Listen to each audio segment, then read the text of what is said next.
I had to buy a suit and go to court one time. I went to a thrift store. I wasn't up at that point in time because I'd earned most of my money up. You know.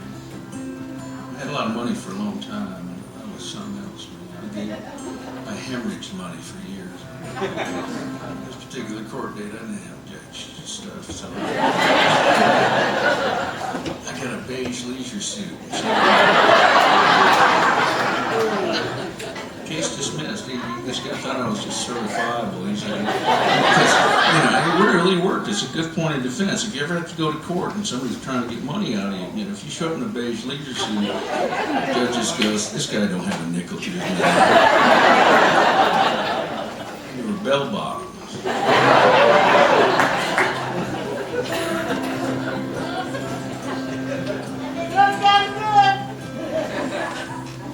I was something in him. Would you mind if I played your song?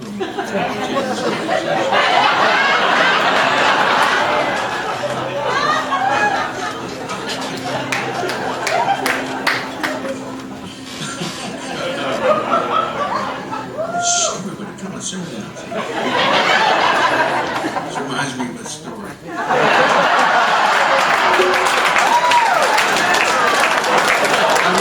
I promise I will. For some reason, it just jumped in my head. No, listen to this stuff. This is great.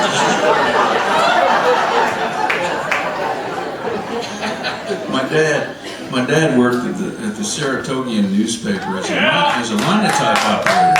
Back in the days when they poured molten lead and reversed the print on this stuff. I mean, this is old school. It's Gutenberg almost. Right? So he just started the job, and there was this wonderful old man in the composing room that he loved. This guy had a great sense of humor, and bless you. And this old guy passed away, right? And his widow came in, and they loved this family. My dad would go to dinner with this guy, and he'd go over to the house and stuff, and they helped this old man everywhere they could. And he passed away, so she chose my dad and all these other guys from the composing room to be pallbearers at the funeral. And my dad, that's a wonderful thing. I wish my dad was here to tell it. But, okay, at the funeral, it was a Catholic funeral, so the priest is standing here facing the mourners, and behind the grave which they'd dug, the casket was up there waiting to be lowered. The 6 pallbearers were lined up. My dad was one of the pallbearers, and they're all standing there.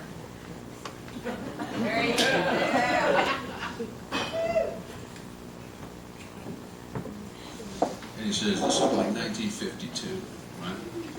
So they're all standing there, and this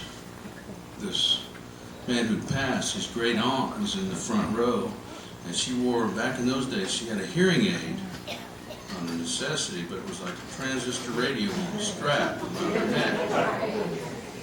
And she couldn't hear the preacher, couldn't hear the priest. And he was doing this beautiful eulogy about this wonderful man, what a God-loving man he was, and family man also.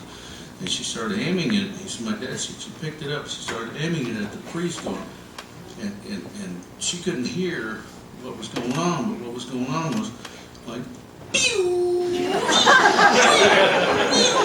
My dad said, him and these 6 guys are just standing there in a row, and you had them once, and they were all right. Okay? It was kind of funny, in a way.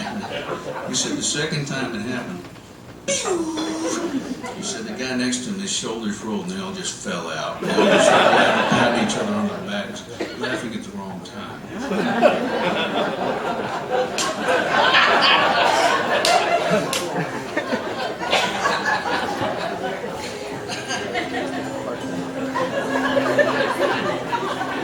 That made no sense at all.